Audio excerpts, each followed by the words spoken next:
प्रातः क्लास चल रहा था 29 अगस्त 1968 गुरुवार को। दूसरे पेज के मध्यार्ध में बात चल रही थी। बात हो रही थी जीवन रूपी नैया की। सबकी जीवन रूपी नैया इस दुनिया में फंसी हुई है। कोई भी सैल्वेशन आर्मी नहीं है, वो तो उन्होंने नाम ऐसे ही रख दिया है, सैल्वेशन आर्मी। वास्तव में सैल्वेशन आर्मी सैल्वेज करने वाले तुम बच्चे हो। ये सभी अटक पड़ी है। तो सैल्वेशन आर्मी तुम सैल्वेज करते हो। वो सैल्वेशन अलग है और वो सैल्वेज करते हैं स्थूल स्टीमर को।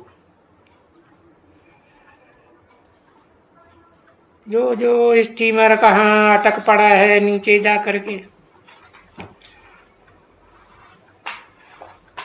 डूबा डूबा नहीं पड़ा है, समझे ना।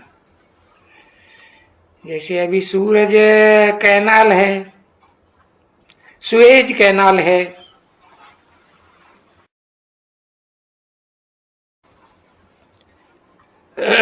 भूमध्य सागर से लाल सागर होती हुई, तो वहां पड़े हुए हैं, लटके हुए हैं स्टीमर। तुम बच्चे भी लटक पड़े हो, अर्थात तुम्हारी जीवन रूपी नैया भी लटकी हुई है। कहाँ? ये रावण के 5 विकारों रूपी जंजीरों में जकड़े हुए हैं।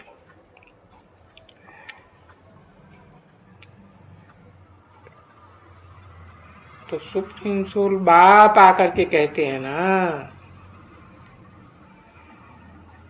इस दुनिया में हर एक जकड़ा हुआ है।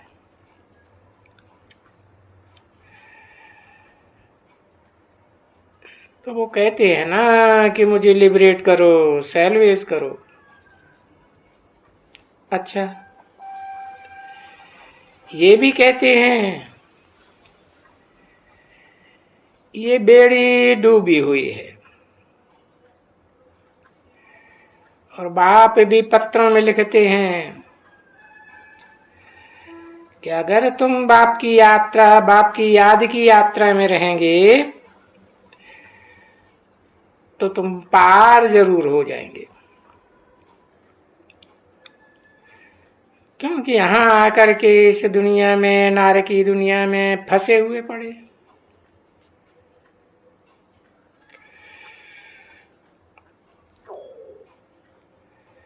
तो चैतन्य नाम देते हैं ना बाप को,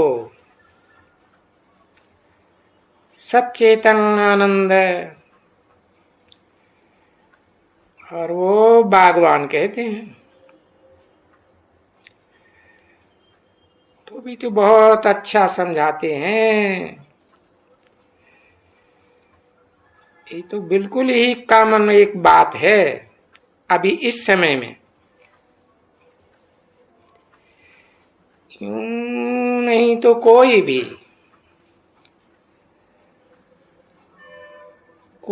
की बुद्धि में कुछ भी बिल्कुल है ही नहीं।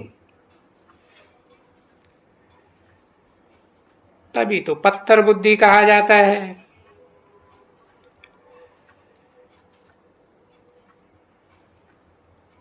कि तुम पत्थर बुद्धियों को फ्लावर्स भी होने का है ना। अभी तो ये कांटे हो, ये तो समझते हो। कांटा दुखदाई होता है, इसीलिए तो कांटा कहा जाता है। बड़े हिंसक बन पड़े हो। अभी तुम बच्चों को अहिंसक बनना है, समझा ना। और ये बात सब बच्चों के लिए है,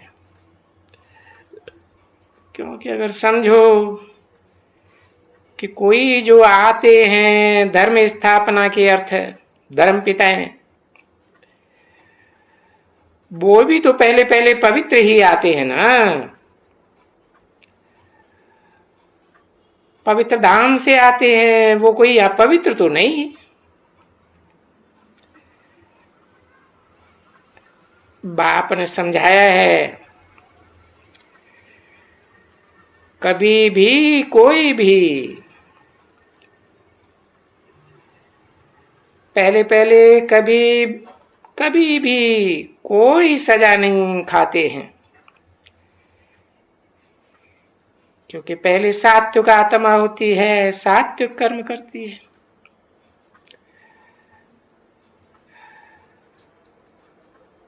और उनकी आत्मा को दुख या उनके शरीर को भी दुख नहीं मिल सकता,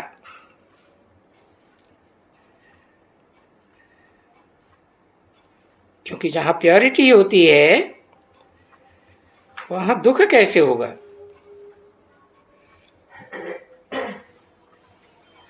जबकि हमारी प्योरिटी को वहां सतयुग में कोई भी पाप ही नहीं होते हैं।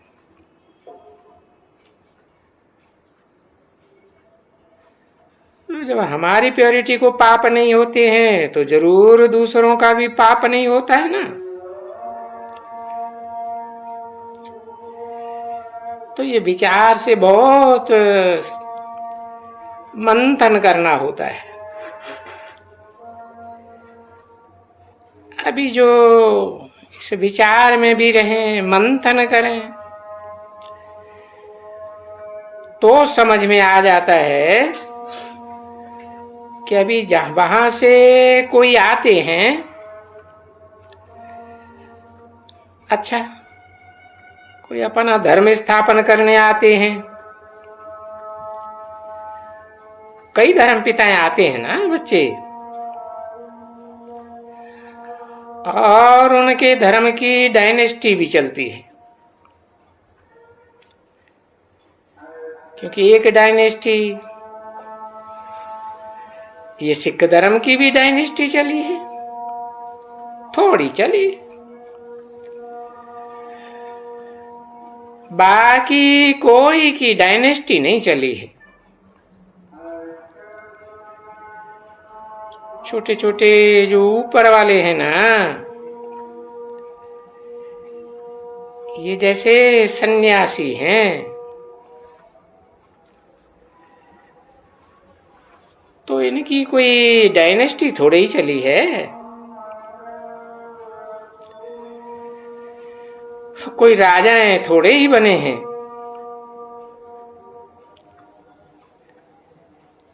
इनमें तो फिर महाराजाएं भी सिखों में बने हैं।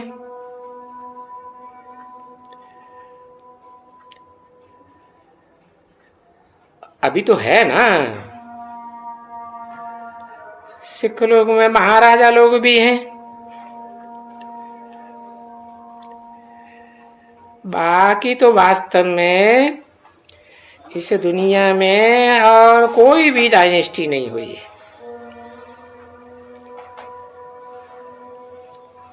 तो समझो वो भी आते हैं अपना धर्म स्थापन करने, तो कभी भी ये नहीं समझना चाहिए कि नई आत्मा जो वहां से आती है आत्मलोक से,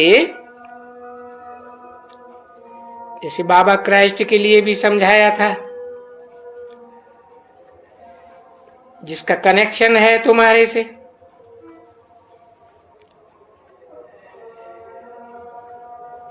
भले कृष्ण की राजधानी है और वो स्थापन करने आया है,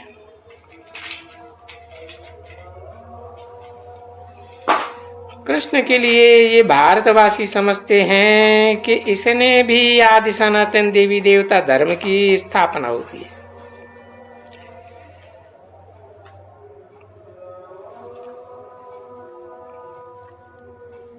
परंतु वो भी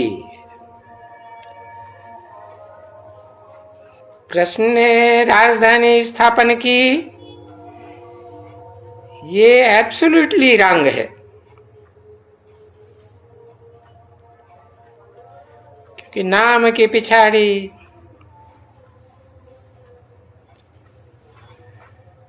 बौद्ध भाई बुद्ध ने रचा। अच्छा भाई, इस्लामी तो ये इब्राहिम ने रचा। तो देखो, नाम की रास लगती है ना,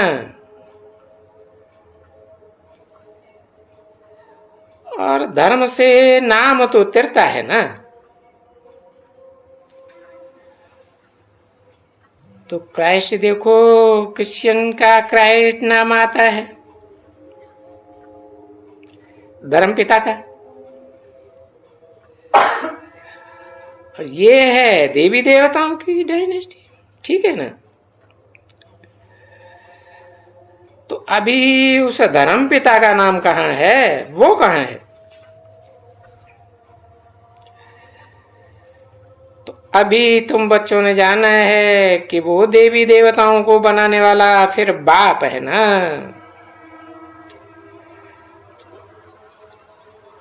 और बाप तो फिर देवी देवताओं से भी बड़ा होगा ना, महान होगा ना।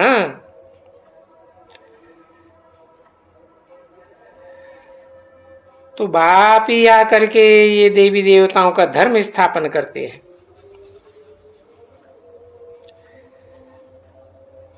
कोई कोई देहधारी तो देह में जिनकी बुद्धि धरी रहती हो वो तो नहीं करते ना बच्ची। उन सब का तो नाम पड़ जाता है।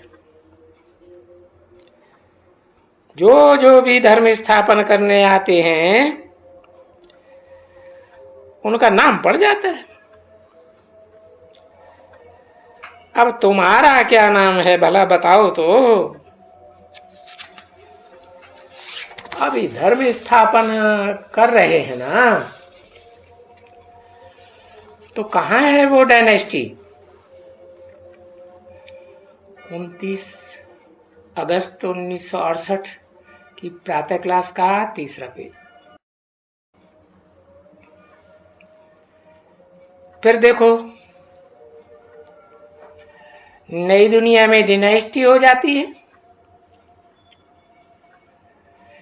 तो एक तो बाप कहते हैं, एक तो अपन को तुम रूहानी मिलिट्री जरूर समझो। क्योंकि तुम रूहानी दुनिया स्थापन करते हो। उस नई दुनिया में सब अपन को रूह ही समझते हैं। वो धर्म पिताएं आते हैं, वो खुद भी देह अभिमानी, बुद्धि मन सारा देह में धरा रहता है, तो उनके फॉलोअर्स भी देह अभिमानी। तो अभी ये अच्छा तुमने बाप को समझा कि जब ये रूहानी बाप आते हैं तभी आए करके ये लोग जो कमांडर है या जो बड़े बड़े मिलिट्री को होते हैं ना, कर्नल या कोई भी होते हों बड़े, तो झट उनको कहेंगे अटेंशन प्लीज। किस बात में अटेंशन है? आत्मिक स्थिति में स्थित हो जाओ।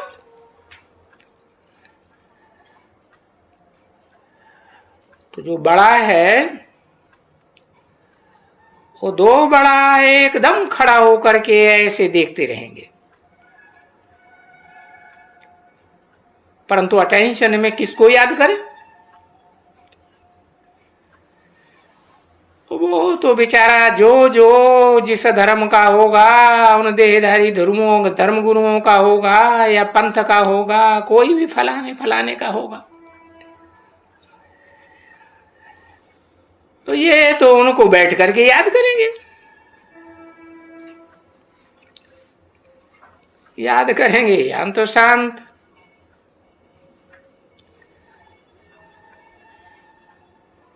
अभी शांति तो ऐसे ही तो पूरी शांति हो जाती है।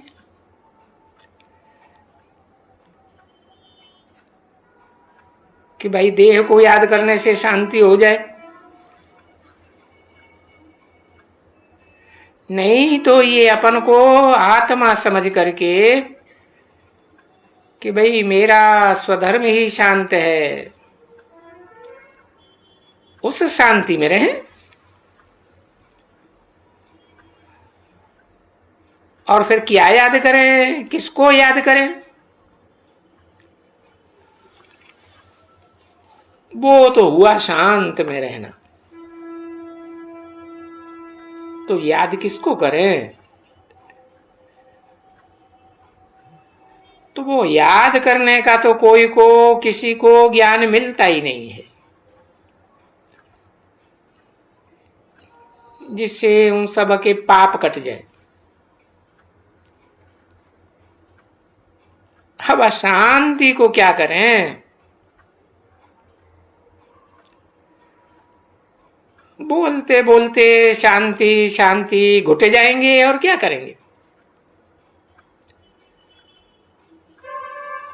और तुम लोग भी कभी शांति में रहते हो ना बैठ करके, तो समझते तो कुछ भी नहीं हो। ऐसे तो कोई भी नहीं समझते हैं कि आत्मा शांत स्वरूप है। आत्मा का नाम है ही शांत। तो जो काम वैसी स्थिति, तो फिर उनको इस देह से, देह की इंद्रियों से, देह के पदार्थों से, संबंधियों से डिटैच होके बैठना पड़े। खास कर ये जो शरीर मिला हुआ है उससे डिटैच होना पड़े, क्योंकि शरीर से यहां इस दुनिया में कर्म करते हो ना, कर्मेंद्रियों से, इसलिए तुमको इतना बल नहीं मिल सकता है।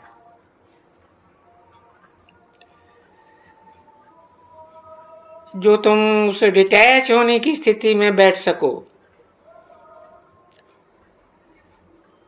और यहां तो तुमको बल मिलता है। बाप से बहुत बल मिलता है। तुम बहुत समय डिटैच होकर के बैठ सकते हो, आत्मा समझ करके बैठ सकते हो। तो तुम बाप की याद में बैठ सकते हो ना, क्योंकि इस समय ही पुरुषोत्तम संगम युग में बाप सिखलाते हैं तुमको कैसे अपन को आत्मा समझ करके बैठो, इस देह से डिटैच होकर के बैठो। क्योंकि तुम आत्मा जान गए हैं, अभी अच्छी तरह से जान गए कि हम आत्मा इतनी छोटी बिंदी है और रहने वाली कहां की है, जहां हमको वापस जाना है। इसलिए तुमको अभी सहज लगता है, क्योंकि वहां से बाप भी तो आते हैं ना। और ये भी तुम बच्चों को निश्चय हो गया कि हम आत्मा हैं। अभी तो हम घर को ही भूल गए, इतना दिन भूले हुए बने रहे। और कोई कोई ऐसे थोड़े ही समझते हैं कि हम कोई आत्मा है, घर भूल गए हैं और हमको घर जाना है। घर जाना है, कैसे जाऊं? तो बाप ने समझाया ना कैसे जाऊं, क्योंकि सारी ही आत्माएं पतित बनी हुई हैं। पतित बनी हुई हैं माना नीचे गिरी हुई हैं, तो जावे कैसे? तो न तो कोई ऐसा समझाने वाला है कि जिसको याद करो।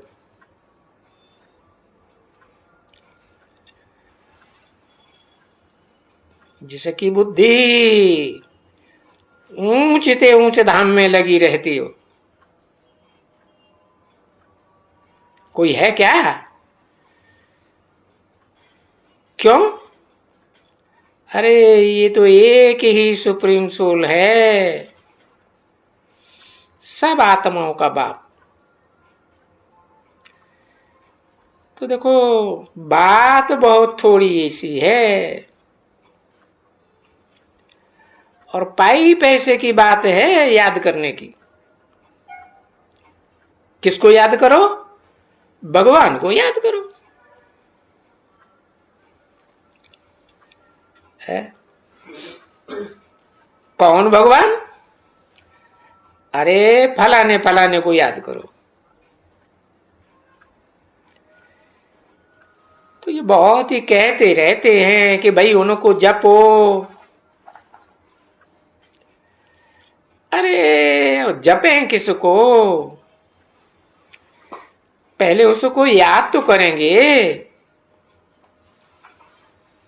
खाली जपेंगे राम राम राम तो रामचंद्र के पास चले जाएंगे। परंतु नहीं, अब जपना तो है एक को ही, ऐसे नहीं कि भगत हनुमान को जपेंगे याद करेंगे, हनुमान राम को याद करेंगे, राम शंकर जी को याद करेंगे और शंकर जी शिव को याद करेंगे। अब ढेर को याद करना है क्या? अरे याद तो एक को ही करना है ना, ये है बात। भले अगर समझो कि भक्ति मार्ग में तो जपते हैं, शिव शिव शिव शिव कहते रहते हैं, उन विचारों को तो मालूम ही नहीं है ना, कुछ भी नहीं मालूम कि शिव शिव कहने से क्या होगा।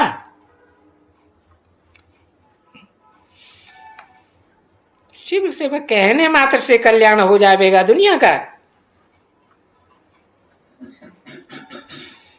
तो ऐसे इस दुनिया में कोई भी नहीं है जिसको ये बात मालूम हो कि शिव शिव कहने से हमारा पाप कटेगा। नहीं, ये तो किसको भी मालूम नहीं है, बिल्कुल नहीं मालूम है कि वो शिव है क्या, कौन है। क्योंकि ये शिव को याद करने के लिए भी तो गुरु लोग मिलते हैं ना बच्चे। हाँ, वो जो शिव को याद करने के लिए गुरु होते हैं तो बोलता है शिव को याद करेंगे, फिर ये भी बंद कर दियो, तो फिर घंट बजेगा।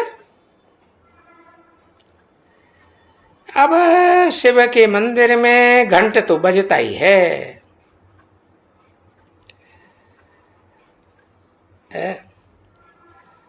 घंट बजता है तो तुमको आवाज आएंगे, ऐसे बोलते हैं। फिर ऐसे समझाते हैं अच्छा आवाज तो आएगा ही जरूर, इसलिए तुम कान बंद करके बैठो। तो कानों में ठन ठन ठन ठन होती रहेगी। अब बात बताते हैं बाप के, इन सब बातों से कोई फायदा नहीं है बच्चे, क्योंकि देखो ये ब्रह्मा तो सभी गुरुओं का अनुभवी है ना।